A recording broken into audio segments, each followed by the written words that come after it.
What's up, people? Welcome to Everybody Podcasts. And this is a little segment we like to call Everybody's TUF. We're taking a look at Season 29 of The Ultimate Fighter, UFC's take on a reality TV show. We're looking at Episode 5 today, and we're going to give you our thoughts on that. I'm joined with Cody, as always. What up? This episode, we had middleweights. We had Brian Battle versus, what was his name? Cameron, I wrote that down. 1 second. Lichnov, maybe? I think it's Cameron Lichnov. I kept hearing him saying it, but then I just couldn't. I could say it back and I couldn't remember. Lachinov. Oh, okay. Cameron Lachinov. First of all, this fight, this was an interesting one. Team Volkanovski, Brian Battle won. Team Volkanovski got their first win. Brian Battle picked him apart. Yeah, man. The leg kicks. I was so glad because I like that dude. Me too, He's right? He's been my favorite so far on this fucking season. He's got a super great attitude, and I dig it. Yeah, he's always smiling and shit. But he was kicking the legs. He was kicking the body. He was kicking the head. Yeah, and Cameron was just letting him do it. Yeah, dude. He just let him. It was almost like he let him pick him apart. You know? The dude definitely had an iron chin, dog. Yeah. In the first round, he broed up, I guess you would call it, and walked towards him, taking shots, and then ended with a head kick. Tried to take Battle down, but up against the cage, Battle has great defense from a takedown. So, yeah. And you know that ultimately it went both rounds. Brian Battle won by decision, and you know that's how it is. Yeah, I mean, he definitely won that fucking fight. Yeah, you know? There was no question about it. He was kind of getting walked down, but again, it was Brian, Battle kind of let him walk him down. He was like, okay, I'll walk backwards the whole fight. 10 minutes, I'll walk backwards. I'm going to be fucking hitting you the entire time. Yeah, and he did just that. And beginning of the episode, we got a little bit of drama inside the house that Mitch Raposa is... I think he's getting a little pissed off. He's quite salty about losing, huh? He is, dude. He does not like it. Yeah, he is not a fucking... He's probably the most pissed off person in the house, which is good for him. I mean, it'll probably make him, next time he fights, I bet he gets a fight at least on the prelims of the finale. Yeah. You know? And he'll probably really show what he can do in that, you know? Yeah, hell, he might get signed. But right now, he does seem to be like a salty-ass bitch, I guess you could call it. I wouldn't call him a bitch, but he's definitely salty. Going up, saying Ortega has no class and he's a man-child. He did kind of show up at the house and kind of stir up some shit, though, right? He did, though. Dude, he looked high as fuck. I mean, when he walked into the fucking house, he looked high as fuck. I don't know if Ortega smokes or not. Maybe it's just because I'm a stoner and I want all of them to just be high all the time. But when he walked into the house, you couldn't see his eyes at all, and he was like, dee-dee-dee-dee. Yeah, dude. I was like, dude, he looks stoned. And then he just proceeded to just be obnoxious the entire time he was there. I was like, he's high. Play foosball, start a conga line, and that's what it looked like. But this episode, just like the other episodes, it was kind of the same thing. We got an introduction to the two guys who were fighting in this episode. We met their girlfriends and their sisters and their dogs and what the fuck ever. All that shit. Not interesting shit. And then we got to see the normal workout routines, sparring, and then we got to the fight. That's what we got for this episode. I was gonna say, I wonder about the fight. I wonder what Cameron would have looked like in the third round, because even though Battle was doing such a good job, and if you watch, because he was backing up the whole time and having to circle around to get to the center of the ring the whole time, he was moving a lot more than Cameron was. So by the end of the second round, I think he was way more tired than Cameron was. So I wonder, Cameron, because he was 10-1. Yeah, he had 10 victories. I thought going into that fight, being on this show that we've seen so far, the veterans going into the fights usually take the W. Yeah, and if you watch, they showed his highlights. If you watch his highlights, It's a lot of that same thing of him dropping his hands and taking punches. Yeah, and the dude was a champion in another organization. Mm-hmm. That's why I say, like, I feel like he's a third-round fighter. Like, he probably, and it's entirely possible he could have knocked Battle out in the third round. Yeah. Like I said, he was tiring him out. He was, and he was throwing bombs, too. Mm-hmm. He just couldn't seem to land them. Yeah, it didn't look like, I didn't see any kind of, like, strike count or anything, which I think that would be cool if they put a strike count right on the screen while the fucking fight was going on. Especially since they already filmed this, they can have an actual official strike count instead of the unofficial one. Yeah. But I didn't see a strike count, but it didn't look like he landed a single punch. No. He was throwing fucking bombs. I'm sure, I know a couple of them snuck in. He was throwing bombs the whole fight, but Battle was able to get out of the way every time. Every single time he was able to slip out of the way. And the punches that did slip in, they didn't seem like they hurt Battle at all because he stuck to his game plan and just pieced him apart. And it's the same with Battle. Like and if you watch his highlights, it's also the same. At least in one of the highlights, there was a guy that did the exact same, just took Battle's punches and shrugged them off like it was nothing. So he's obviously, at least at middleweight, not a knockout puncher. Yeah. But at the same time, like I don't feel like he doesn't need to be a knockout puncher because his volume is so high and he's got so much technical skill. It doesn't seem like he needs to be a knockout puncher, at least at middleweight. Yeah. After Cameron dropped his hands and took those punches, it just made me go, wow, I don't think Battle has heavy fists. Yeah, but it's also, he said he originally fought at heavyweight.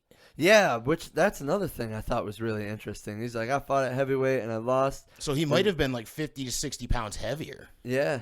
And then mentioned he's like, I'm going to try middleweight. I was like, heavyweight to middleweight, that's a hell of a drop, yeah, dude. Not even going to like take a stop at light heavyweight and see how that goes. Right? But I was thinking if he went up to light heavyweight and put on a bunch of muscle, he could probably, with his technical skill, and if he was heavier, had more muscle on him, he could probably be a real problem at light heavyweight. Yeah. Because he could, if he put on that muscle, he could develop that knockout power, you know? Yeah. And that's, if he fought at heavyweight before and he went down to middleweight, you think he would have that power, the heavyweight power. Yeah, but he's a very small or skinny middleweight even, He's tall, but he's very skinny. Did you see his stretch marks? I didn't. No, he had stretch marks all over his chest and arms. Wow. So it's like, clearly he was a lot fucking bigger. Obviously, because he fought at heavyweight, but you can see it that he's definitely not lying. You can see he used to be a lot bigger than what he was. And it's all arms and chest, so he was probably fucking built, Yo, and that height helps him. Those long legs. That's why he was able to land like every single kick that he threw. And jab, it was most of the fight he was just throwing straight punches, It was like I took a note that he wouldn't let a second or two go by without landing a strike, or at least throwing a strike. Yeah. His volume was so intense. And like the only thing that Cameron had was toughness. Yeah, toughness, and maybe is controlling the cage a thing? Because, he walked him down. That's about it. Yeah, I mean, it is. But at the same time, you got to do something. You got to decide you got to figure out what is controlling the cage. Is it walking him down, or is it, walking him down while are you throwing punches or doing a clinch on the cage or something? Yeah, because if you're, just like that fight, if you're walking a guy down but not landing any punches, not getting the takedowns, putting him up against the cage, but only for a couple of seconds at the time. And the whole time, the opponent is landing punches. They might not be, devastating punches, but he's landing strike punches and kicks. He's landing strikes the whole time. He's able to stop you from taking him down. He gets off of the cage quickly. I would say that person is the one that's controlling the cage. Absolutely. He's the one that's actually putting up the volume. He's the one that's doing work, Yeah, while the other guy's just kind of leaning on him, trying to tire him out. Yeah. I mean... Yeah, I guess that works, but in the first round, and then take him in the second. I was surprised that Cameron dude didn't, because I thought for sure in the second round he would just come out fucking throwing. Yeah, but he didn't. He kept trying to go for takedowns and holding him against the cage. Well, even the thing is, every time he threw, he missed. Yeah, he couldn't get his fucking hands on him. I'm sure he was waiting to to land at least one of those punches to rock him and then pounce, But it was every time he threw, he missed. But like I was saying earlier, if Battle had to go into the third round, maybe by the middle or the end of the third round, he was slowing down enough that one of those punches fucking lands. Yeah, dude. And that's all it took. As we've seen in his highlights, that's all it took from that dude, is that he could land that one solid punch. And like he even said it on the episode. He was like, I'm just going in there and brawling. Like, I'm just gonna go in there and look out for the knockout strike. I wrote down my quote of the episode was he was talking about how he used to like soccer and how he was really good at soccer, and he goes, every time we lose soccer match, we fight. And that's how he started fighting. His coach was like, maybe you'd be a better fighter than a soccer player. This ain't your sport. Yeah. So he took up fighting. And the dude was, what did he say? He was Turkish or something? He was born in Pakistan of like Turkish parents and then lived in Russia, I think he said. I think he said he grew up in Russia or some other Eastern European country. I don't remember. He mentioned Turkish food. I'm kind of curious what Turkish food looks like and if it's any good. Oh, dude, I follow a Turkish chef on Instagram, and it looks fucking fantastic, dude. Oh, gosh, man. They have this thing where they wrap meat around a skewer, like a really long, like 3-foot skewer, and they just like wrap meat around it and cook it like that. So it's like, it's awesome. It looks fucking great. I really want to try Turkish food. We should fucking try it. We should look up some recipes, man. We'll make some Turkish food. Oh, I'm a terrible cook. We get Jerry to do it. As long as we have a recipe to look at, I'm pretty sure we could do it. I mean, we can make something. Like Jerry and I we got Home Chef again, and like we should be getting our first box today, actually. Yeah. And just looking, like when we had it before, we had the recipes and everything tasted fantastic. And like I'm always like, there ain't no way I'd be able to cook this if I didn't have that fucking recipe. Yeah, all those details right there. I just came up with a great idea for one of those meal prep boxes. One that's kind of like Snack Crate, where it sends you something from like different regions. Yo, dude, if you could get like this fucking box, you're gonna get Turkish food, and that box you're gonna get Italian food, and this box you're gonna get fucking, I don't know, Irish food. You know what? I bet you if we were to Google that shit right now, it's probably out there somewhere. Yeah, it's probably like $150. Yeah, I know, right? Like fuck all that. I'm not gonna buy that. Maybe once in a while. Yeah, buy one and then cancel it. But yeah, so we had Brian Battle came in at 185 even, and Cameron came in at 186 even. So nobody missed weight. Everybody made weight. They're going into the fight, I really thought that Cameron would do more. Yeah, man. Do a lot more. Because, like, the highlights that they showed, it seemed like, oh, this guy's, and, like, how he talks, like, I brawl and stuff like that. I just expected more from the dude. Yeah. And I really thought Ortega would go 5-0, but we're 4-1 now. I mean, I guess you got to give guys props when they can take punches like that. But at the same time, I don't want to watch a guy just with his hands down, walking forward, getting punched in the face. Yeah. I have no interest in seeing that. Like, at least, I mean, I get, because Anderson Silva used to do that, but he would at least try to not get hit. He would use his head movement. He would drop his hands and be like, I'm not going to block you, but I'm going to get out of the way. Yeah. And it was really intimidating. But the whole intimidation factor, I think, came from the fact that you still couldn't fucking hit him. Yeah. Like he was actually he used his head movement and he used his footwork to get out of the way of all the punches, even though his hands were at his side. But this guy was like, he didn't even try. He was just like, yeah, I'll take your punches, whatever. Yeah, it's just a strange it's a strange game plan. It's a strange thing I feel to do. Yeah, I don't think it's smart when fighters do that. It's not. Like Anderson Silva, for example, he was doing it with Chris Weidman and then happened to get knocked the fuck out. Yeah.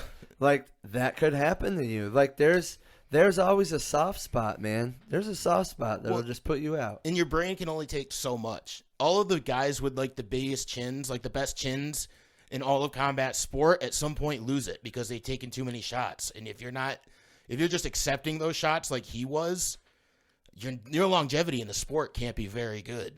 Yeah. You know what I mean? Like Yeah. you can only he's already what 10-1.